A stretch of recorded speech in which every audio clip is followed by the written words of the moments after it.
What is up, guys? Zan from the Madden YouTube channel. In today's video, we're going to show you a quarterback gadget run out of the gun tight slot open in the spread offensive playbook. But before we get into the video, please do me a favor, hit that subscribe button. Also, make sure you guys take the time to hit that notification bell so you don't miss any of the uploads coming your way here on the Zan Madden YouTube channel. If you guys want to take your game to the next level in Madden 21, check out my strategy site, gridirongameplans.gg. Gridiron Game Plans is your one-stop source for all things competitive Madden. Every week in our Vault update, we take a look at the meta, or the most effective tactics available being used by pro players on the MCS circuit, breaking down not only how and why the pros do what they do, but most importantly, how you can counter those metas when you face them in online gameplay. On top of that, your subscription also includes any and every offensive and defensive game plan released on the website while your subscription is active. So head over to gridirongameplans.gg, $9.95 per month unlocks the entire website.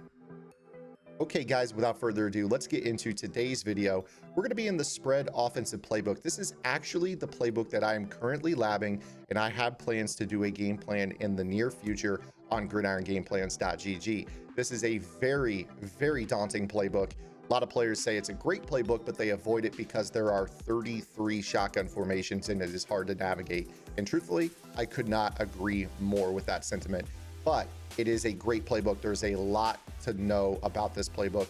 There's a lot to lab in this playbook. And I'm going to show you a tiny morsel of the things that you can do in this playbook. And I'm going to take the hard work out of it. I'm going to lab this playbook up, and I'm going to teach you guys the best way to run this possible and make it very simple for you guys on the website. It's going to be a big project. It's going to take me a couple weeks, but this is my next offensive game plan on the website. So let's go ahead and get into it then. We're going to be talking about the RPO zone peek in this video and going to be giving you a sneak peek of what you guys can look forward to on the website. This is the only playbook in the game that has this formation, and this RPO zone peek is really nice because I think it attacks both 3 and 4 down lineman sets with 2 different options. So let's go ahead and get into it. The only thing you're going to need for this tip to work is an escape artist quarterback. Now, I get a lot of questions saying, would fast break work instead because you're running with the quarterback? And the fast break is an ability that only applies to actual quarterback runs. So we're talking about quarterback blasts, powers, read option, speed option, triple option, those types of runs. That is where the fast break works. Because this is a run pass option, if you choose to not hand the ball to the running back, you become a passer, which means your escape artist can activate, which is how we are going to use it on this play if we decide to run with the quarterback. Now, this is a little bit gadgety. I think that erring on the side of caution is always advisable. So the way that I typically run this formation is if I see a 3 down lineman set, or a 5 down lineman set, if you are counting, outside linebackers in a 3-3-5, I typically am going to hand the ball off to the running back. Now, if they are really condensed, like the linebackers are pinched, maybe they're mugging the gaps, a bear front, a mid blitz package, that is where I'm going to run the ball with the quarterback. So in this example right here, I'm going to click off of the linebackers so that way they can flow to the football.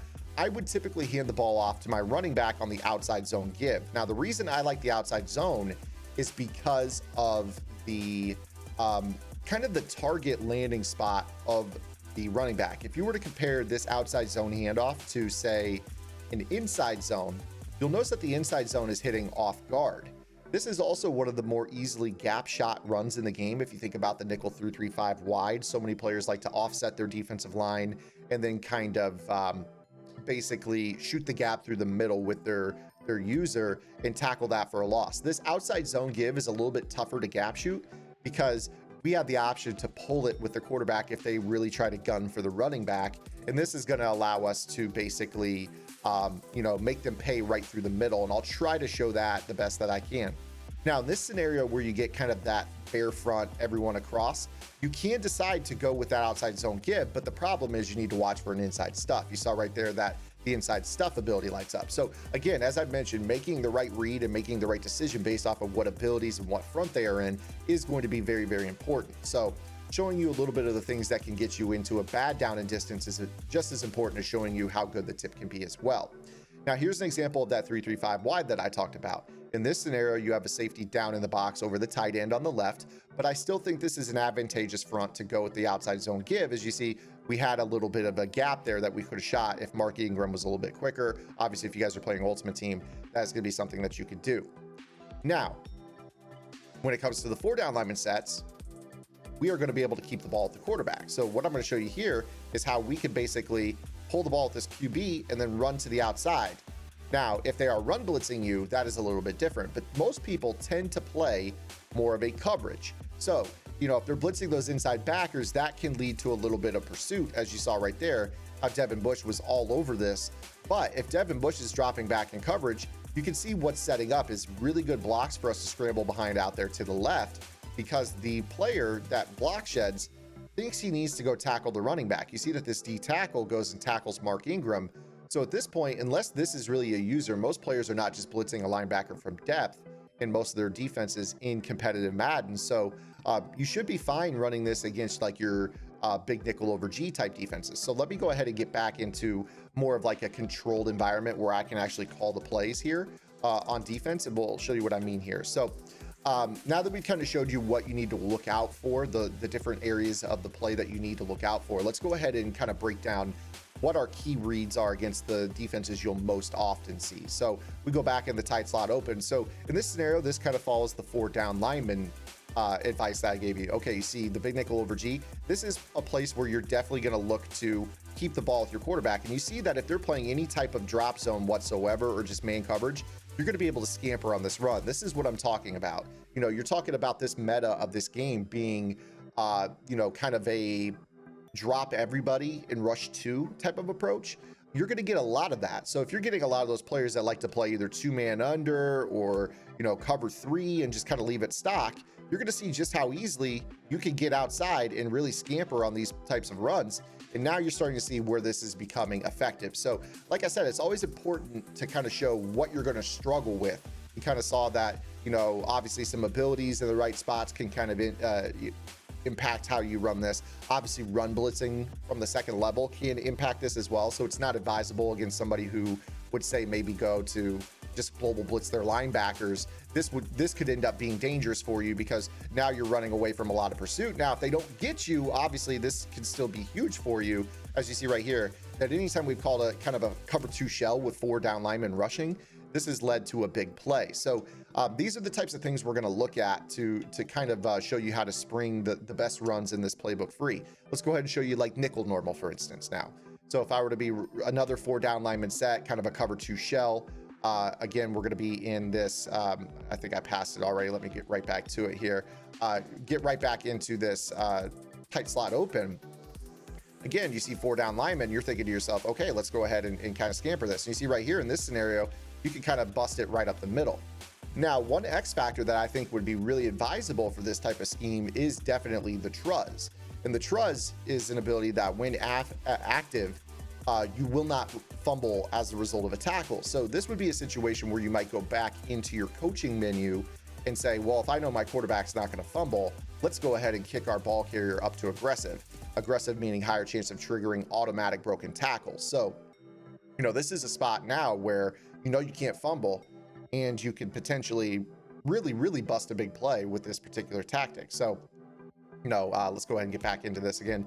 Again, talking about how daunting this playbook can be.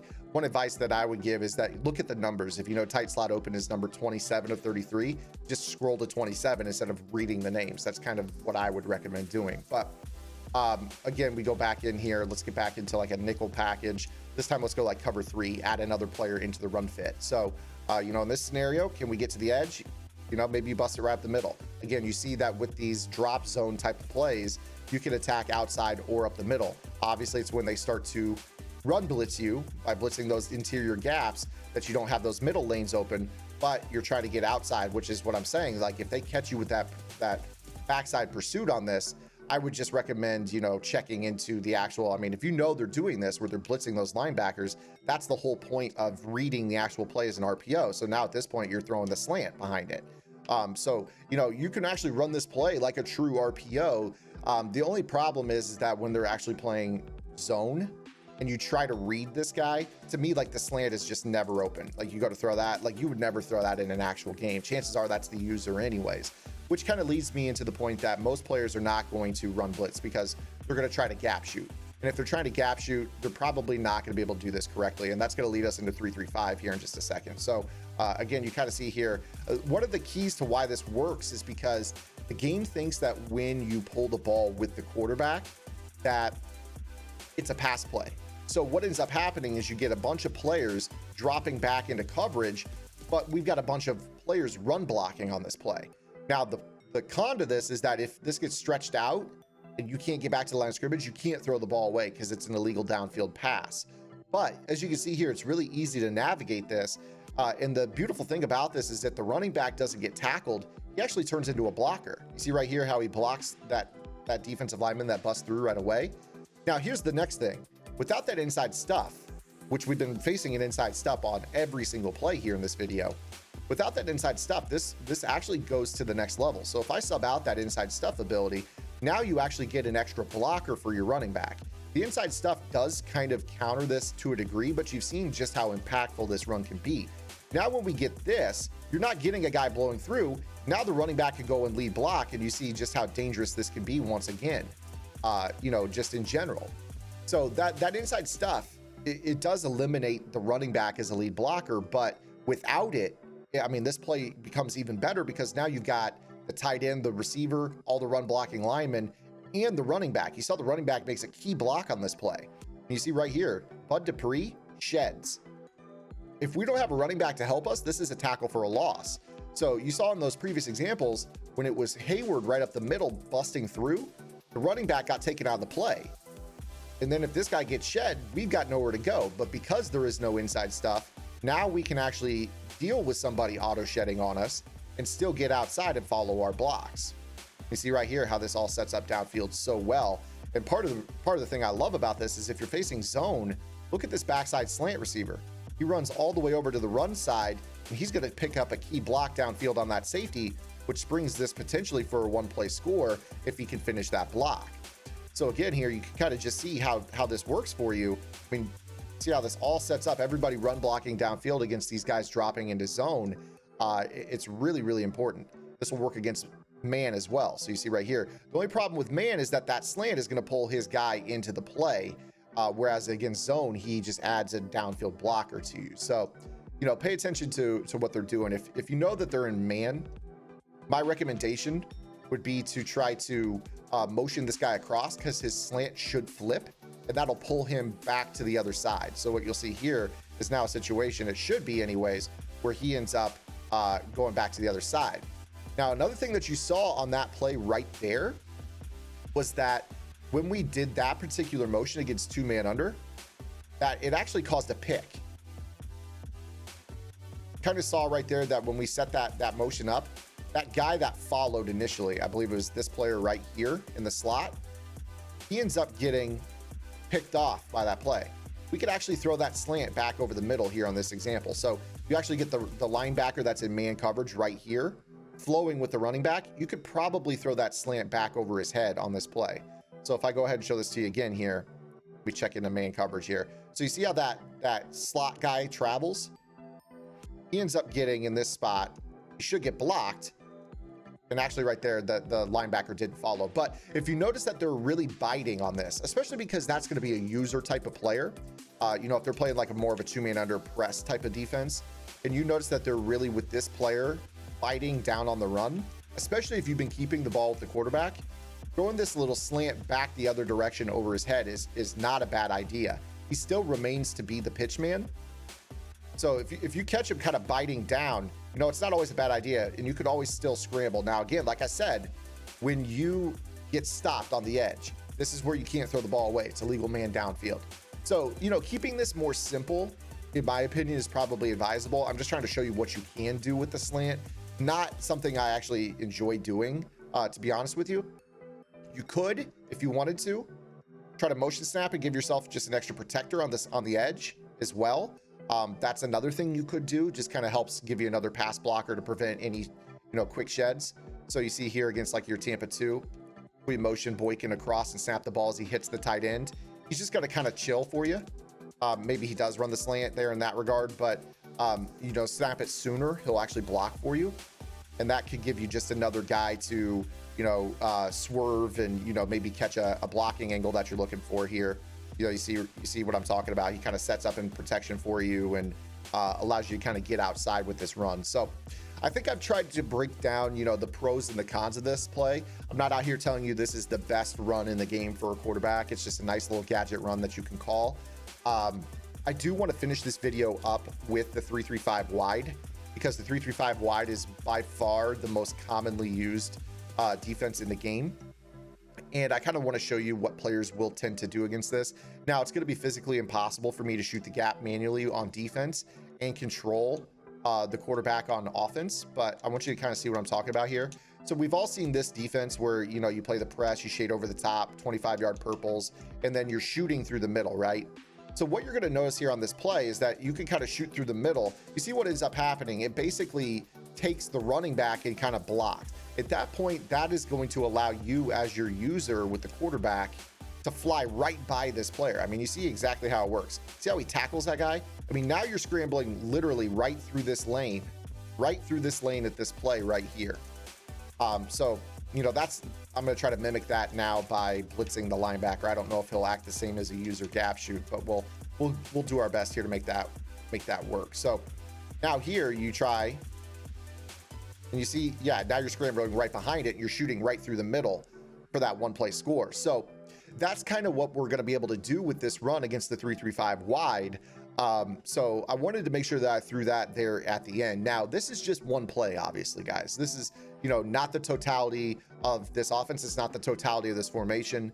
I think a lot of people look at the spread playbook as some sort of playbook that's just a bunch of bubblegum gadget plays. And I know a lot of pro players kind of think of players that use this book as less than type players. But honestly, there's a lot of lab work to be done here. And, you know, kind of wanted to get you guys thinking about what this playbook can be. There's already a lot of players out there that are part of the spread movement in general. I might be a little bit late, but I'm definitely going to lab the heck out of it and see what I can come up with. So hopefully you guys enjoyed this video. If you did, please be sure to give it a thumbs up. If you have any questions, comments, concerns, or complaints, be sure to drop those below. Make sure you subscribe to the channel. Head over to gridirongameplans.gg. $9.95 per month unlocks the entire website. If I don't see you over there, I'll see you guys right back here with our next video upload. Until then, this is Zan. Get in the lab and good luck.